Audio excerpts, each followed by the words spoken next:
Alright everybody, welcome back to another Southern Scales YouTube video. Today we are going to be fixing this tank. There's nothing wrong with it, all the fish still seem to be doing well, and they're also kicking on my plants, though my bottom plants that are on the foreground of this tank seem to be dying, and I'm pretty sure it's because of the pothos, and the roots from the pothos are suffocating them, and I'm also pretty sure it's because of the top water plants keeping light from getting into the bottom of the tank. So we're gonna try and get all the floating plants out. We're gonna try and move the pothos to one side so I can kind of manage it better, and it'll make a safer ground for the shrimp and other animals, and then have more plants over here to the left that are growing more flush, so that way the fish can swim through them and then still have an open area in the middle. I have a lot of mulm in the bottom of the tank that I haven't cleaned out, mostly because I don't know, I've never needed to. It's never caused me any issues. I've never had any fish dying in this tank except for the first few months of me starting it up and certain things happening like ick and certain things like that killing my tetras. But now I have tetras, betas, I have all kinds of stuff in this tank, and I know some people think that's controversial, but man, they're all doing great. I had a beta fish that actually lost a lot of its fins in a breeding process that I tried about 2 months ago. Put him in this tank and he's flourishing. All his fins are growing back. He's a crown tail stars and stripes beta, and I think I featured him on one of my shorts way long ago, maybe 5 months ago back. So today we're going to fix this up, try and make sure that everything is about where I think it needs to be so that I can get it back to where it was and be comfortable. And yeah, that's about it. So okay, we're gonna get into you can see, so these right here used to cover the whole top of the tank. I managed to already get a few out. I'm gonna wipe all this down too, because this pothos normally covers the whole top of the tank, and it's really hard to do maintenance on any of this. So we're gonna do good maintenance, good wipe down on everything, the plant, everything else like that. I have two more plants that are just about as long as this one sitting in my bathtub right now. I'm going to rinse as many of these baby tears off of them as I can and the roots, and then we're going to kind of try, and this is what I'm talking about getting the roots on one side from the pothos so I can manage them a little better and they're not killing all these plants over here to the right, because I have an Amazon sword over there, and I mean, this plant seems to be doing okay. I'm pretty sure that is a I can't remember what that might be called, an Anubis, and it's growing fine.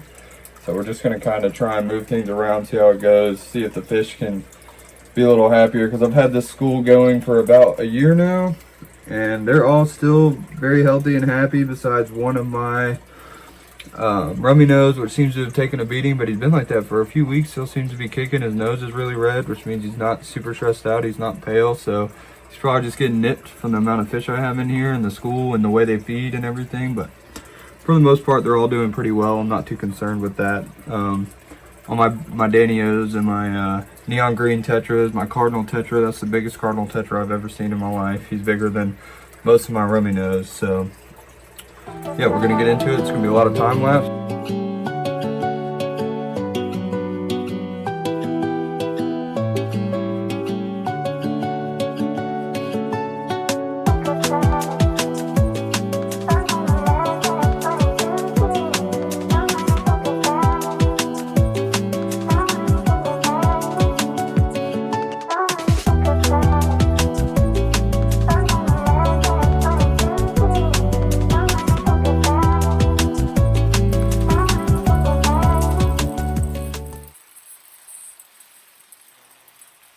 Just wipe the glass off a little bit, and we're going to start moving some of these swords and other plants over here to this corner, and we're going to kind of rescape the tank just a little bit.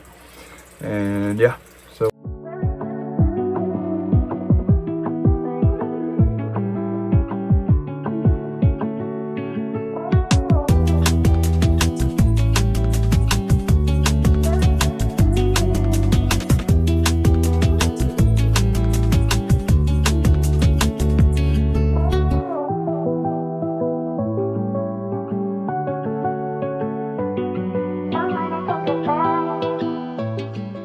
Alright, so I ended up having to voice over this part of the video because the audio was lost by the filter.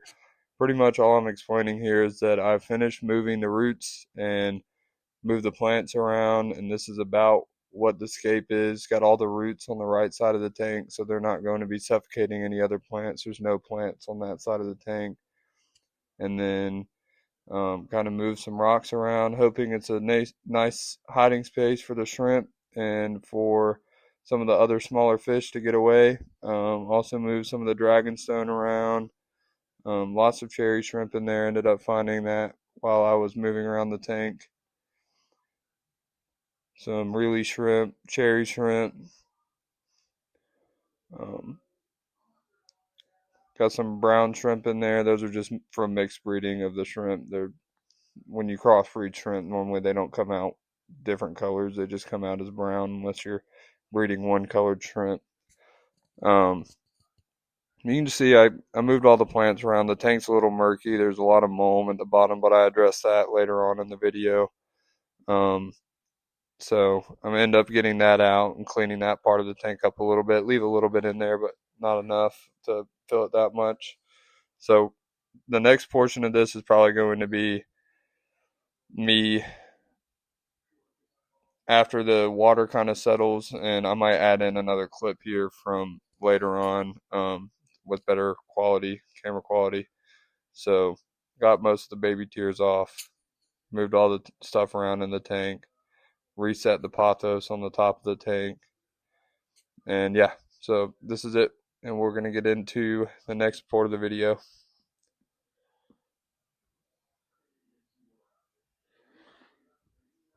Alright, so we're going to feed this tank while I kind of talk about what's in it and how well it's done since I finished recording the last video.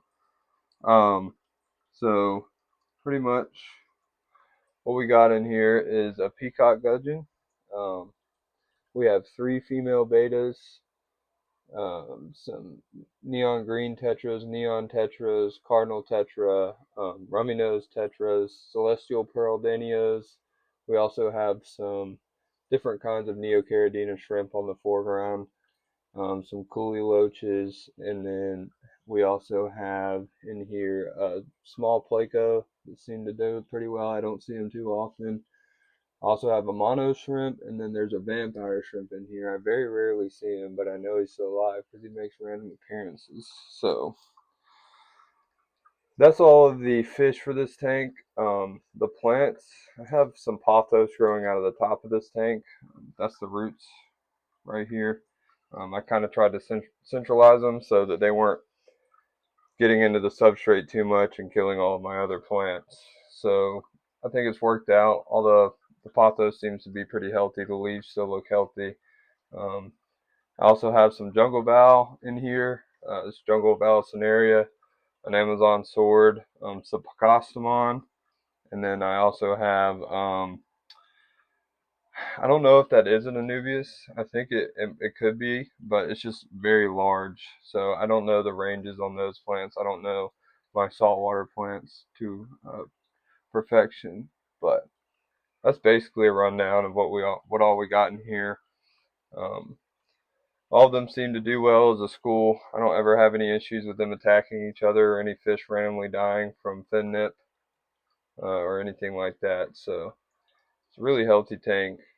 All the fish are doing great. Can't wait to kind of put this into one of my reptile tanks and see how it does with something like that. So anyways, yeah. Alright, so that's going to wrap up this one. That's basically the rundown on what's going on with that tank. If you like this video and you want to see more, leave a comment and a like below. If you have anything that you think I could be doing better, any fish I should add, or anything I can add to that tank, please let me know. Also, if you want to see more content like this, I mean, I'm going to post some more updates on my other tanks and do a full room tour of all my reptiles and fish tanks. So if you want to see those, tune in, and I'll catch you guys in the next one. Peace.